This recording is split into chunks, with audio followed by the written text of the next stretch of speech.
जरा सोचिए, हमारे फोन्स, लैपटॉप्स, यहां तक कि हमारी घड़ियों को भी कौन सी चीज जिंदा रखती है?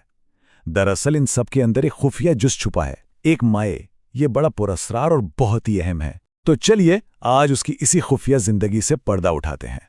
तो आखिर वो कौन सी ऐसी अनदेखी ताकत है जो धात और केमिकल से बने एक बेजान डब्बे को हमारे गैजेट्स के लिए पावर हाउस में बदल देती है? सच पूछें तो इसके बगैर ये सब चीजें बेकार हैं। तो आइए आज की कहानी के इस गुमनाम हीरो से मिलते हैं। इस ताकत का नाम है इलेक्ट्रोलाइट। अब अगर बिल्कुल आसान लफ्जों में समझें तो ये एक ऐसा मादा है जो बैटरी के अंदर आयंस के लिए एक हाईवे का काम करता है। आयंस यानी छोटे छोटे एटम्स जिन पर बरकी चार्ज होता है। अगर यह हाईवे ना हो तो तवानाई एक जगह से दूसरी जगह जा ही नहीं सकती। यही वो बुनियादी वजह है जिससे कोई भी बैटरी काम करती है। ठीक है, तो आइए इस गुमनाम हीरो को जरा और करीब से देखते हैं। देखें, हम अक्सर बैटरी के मस्बत और मनफी सिरों यानी कैथोड और एनोड के बारे में तो सुनते ही रहते हैं, लेकिन असल जादू तो इलेक्ट्रोलाइट में छुपा है। वो माया जो इन दोनों को जोड़ता है और तवानाई के बहाव को मुमकिन बनाता है। अच्छा, जदीद बैटरियों की बात करने से पहले आइए ज़रा माजी में चलते हैं और पुरानी टेक्नोलॉजीज़ पर एक नज़र डालते हैं। इससे यह समझने में बड़ी मदद मिलेगी कि आज हम यहाँ तक पहुँचे कैसे हैं। अब यहाँ जो बात वाकई दिलचस्प है वो ये है कि पुरानी बैटरियों में इस्तेमाल होने वाले केमिकल्स हमारे घरों में भी आम पाए जाते हैं। जैसे गाड़ियों की बैटरियों में इस्तेमाल होने वाला सल्फ्यूरिक एसिड, ये इतना ही ताकतवर होता है जितना कि कोई ड्रेन क्लीनर। और निकल कैडमियम बैटरियों का एल्कलाइन इलेक्ट्रोलाइट यानी पोटेशियम हाइड्रोक्साइड, अरे ये तो वही चीज है जो माया साबुन बनाने में इस्तेमाल होती है ना हैरानी की बात? तो उन पुरानी टेक्नोलॉजीज ने रास्ता तो बना दिया, लेकिन आज की दुनिया एक बिल्कुल ही मुख्तलिफ किस्म की बैटरी पर चल रही है, लिथियम आयन। और उसका इलेक्ट्रोलाइट, वो तो एक बिल्कुल ही अलग कहानी है। देखें, ये पुरानी बैटरियों की तरह कोई पानी वाला तेजाब नहीं है।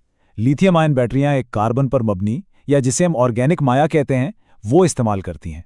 और ये बहुत जल्दी आग पकड़ता है। इसे बनाते कैसे हैं? खास सॉल्वेंट्स में लिथियम के नमक को घोलकर। नतीजा, एक बहुत ताकतवर लेकिन साथ ही काफी खतरनाक मुरक्कब। और यहीं पर कहानी में एक और अहम किरदार की एंट्री होती है, सॉलिड इलेक्ट्रोलाइट इंटरफेस यानी SEI। ये एक इंतहाई बारीक सी तय है जो बैटरी को पहली बार चार्ज करते ही एनोड पर खुद ब खुद बन जाती है।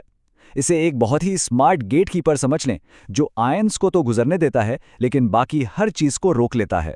और यहीं पर लिथियम आयन बैटरी का सबसे बड़ा तजाद सामने आता है। एक तरफ तो SEI की ये तह बैटरी के काम करने के लिए बिल्कुल लाजमी है, लेकिन दूसरी तरफ इसके बनने के अमल में बैटरी का कुछ लिथियम हमेशा के लिए खर्च हो जाता है। इसका मतलब यह हुआ कि हर बैटरी अपनी जिंदगी का आगाज अपनी कुल सलाहियत का एक छोटा सा हिस्सा खोकर करती है, और फिर बैटरी की पूरी जिंदगी बस इसी नाजुक तह को मुस्तहकम रखने की कोशिश में गुजर जाती है। तो सवाल यह है कि मैन्युफैक्चरर्स इस नाजुक तवाज़न को कायम कैसे रखते हैं? अच्छा, यहीं से उनके खुफिया मसालों यानी एडिटिव्स का किरदार शुरू होता है।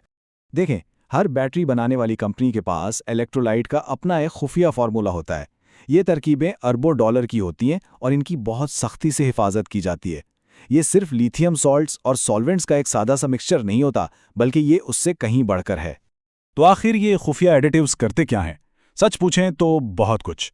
इनका सबसे बड़ा काम तो यही है कि इस नाजुक SEI तय को मजबूत और मुस्तहकम बनाए। इसके अलावा ये बैटरी को ज़्यादा चार्ज साइकिल्स बर्दाश्त करने में मदद देते हैं, शदीद गर्मी में इसकी कारकर्दगी को बेहतर बनाते हैं और वक्त के साथ साथ बैटरी को अंदर से कमज़ोर होने से भी बचाते हैं। अभी तक तो हमने खुर्दबीनी सतह पर केमिस्ट्री की बात की। आइए अब जरा देखते हैं कि जब यही केमिस्ट्री गड़बड़ कर जाए तो हकीकी दुनिया में क्या होता है और ये इतना खतरनाक क्यों हो सकता है। ये नंबर याद रखने वाला है, 75 से 90 डिग्री सेल्सियस। ये वो हद है जहां से चीजें बहुत तेजी से खतरनाक होना शुरू हो सकती हैं।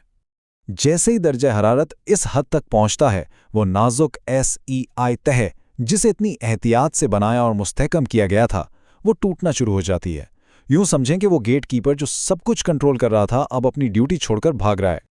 और जैसे ही SEI तह नाकाम होती है, ये एक ऐसे सिलसिले को शुरू कर देती है जिसे रोकना नामुमकिन है। इसे कहते हैं थर्मल रनअवे।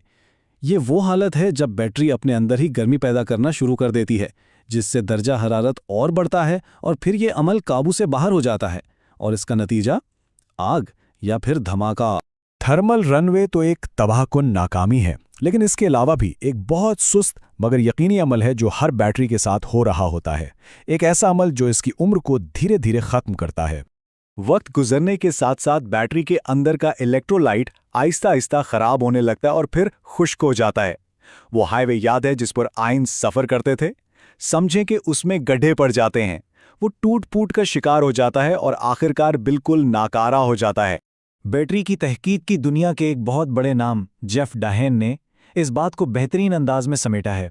जब माया खत्म हो जाता है तो बैटरियां मर जाती हैं। बात बस इतनी सी ही है, यही तमाम बैटरियों का हतमी अंजाम है। तो ये सब हमें एक बहुत बड़े सवाल पे लाकर खड़ा कर देता है। अगर ये माय इलेक्ट्रोलाइट ही बैटरी की सबसे कमज़ोर कड़ी है जो इसकी ज़िंदगी, कारकर्दगी और हिफाजत सबको महदूद करता है, तो फिर आगे क्या होगा? क्या तवानाई को ज़ख़ीरा करने का मुस्तकबिल मुकम्मल तौर पर माया से पाक होगा? इसी सवाल का जवाब बैटरी टेक्नोलॉजी में अगले बड़े इनकलाब को जन्म दे सकता है।